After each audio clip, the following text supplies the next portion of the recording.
war criminal. That is his DNA. He is never going to change. So the women to come out first of all tomorrow and offer your prayers, because you did not offer them in June for the kids who died. Women, those are your children.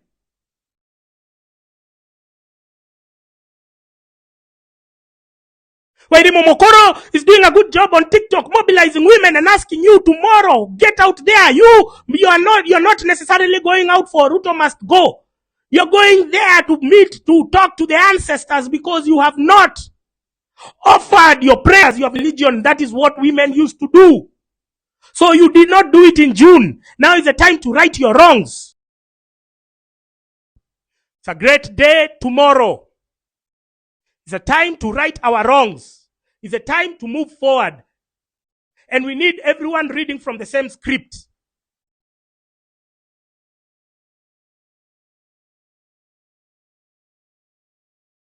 Journalists, Mutembei TV, you give live stream to the most useless of meetings. Those ones attended by the president and everyone else. Why can't you give a live stream to this one, where we are telling people the truth?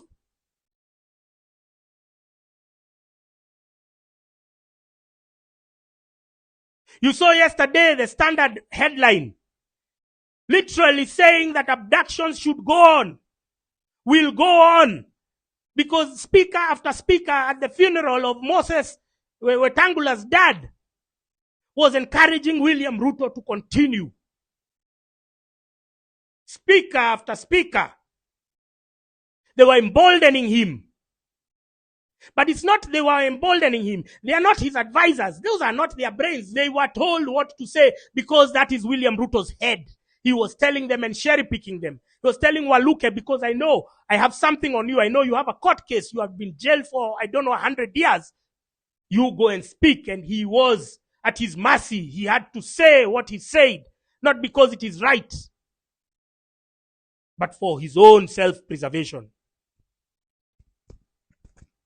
Amason Kingi went to shout at that same funeral because he knows with 120 billion that passed by through the Kilifi County coffers, where he was the governor, not a single penny went to a development project. He did not fix a road. He did not fix street lights. He did not fix any hospital, not build a school.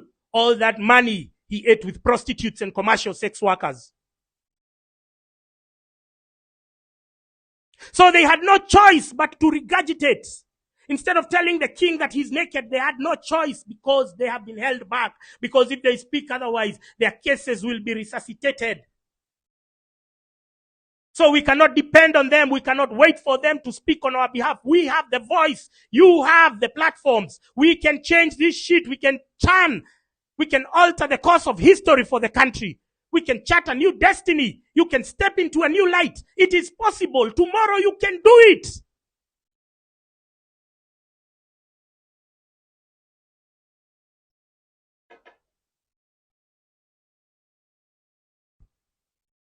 Tomorrow you can do it, my friends.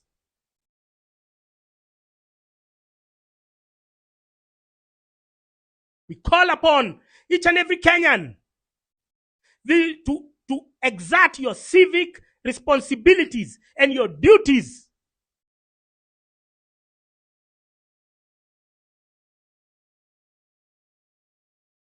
The people who are going to drive, I saw on Monday, December 30th, when we had the first protest, I saw police were commandeering people out of matatus, out of cars.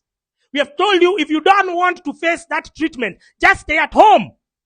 But if you're going to come out, walk. Leave your cars at home, walk in groups. Confront all those roadblocks. Those roadblocks cannot subdue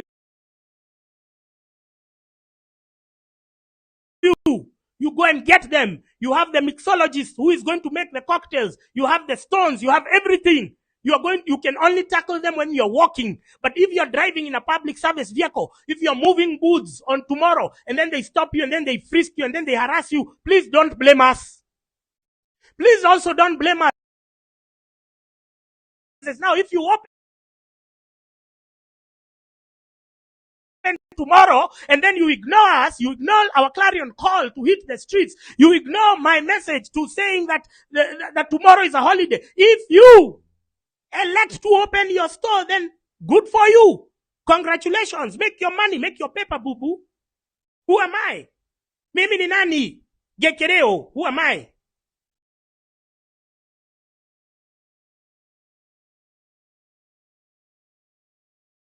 You have to rise to the occasion, my friends. You have to know that there comes a time when a nation is greater than an individual. That your little effort, your participation matters. You have been saying Ruto must go in every concert. You have been saying Ruto must go in every dunda. Now it's time to take it to the streets.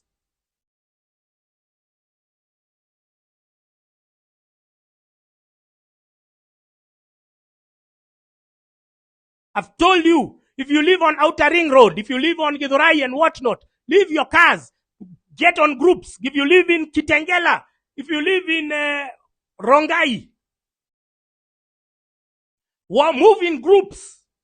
And then you encounter the police who are going to put roadblocks. If in your estates, if you don't want the police to come and kill you like they killed the people in Githurai and dump their bodies in Kware, what you do is you're going to put the stones on the road so that they don't get access to come with your cars. You have mixologists on the 5th floor and the 7th floor of your buildings just ready to hurl those things at those cars if they come to start harassing you, throwing tear gas in your homes. You are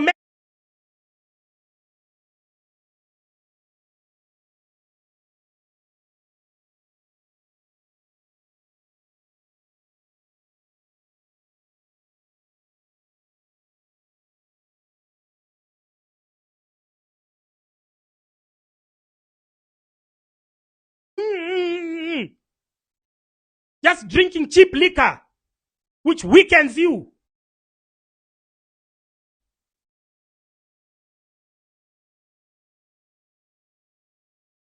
You're just there.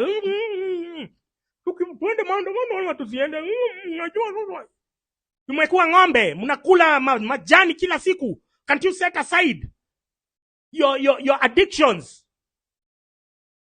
Can you set them aside for a day or two? And say, hapa kuna shughuli, hii shughuli inahitaji mbogi. Tutokelezee. Tujitume. Little simple. A simple sacrifice is what is becoming a tall order for you. The women are ready. The men have become so pussified. The men have become so zombified.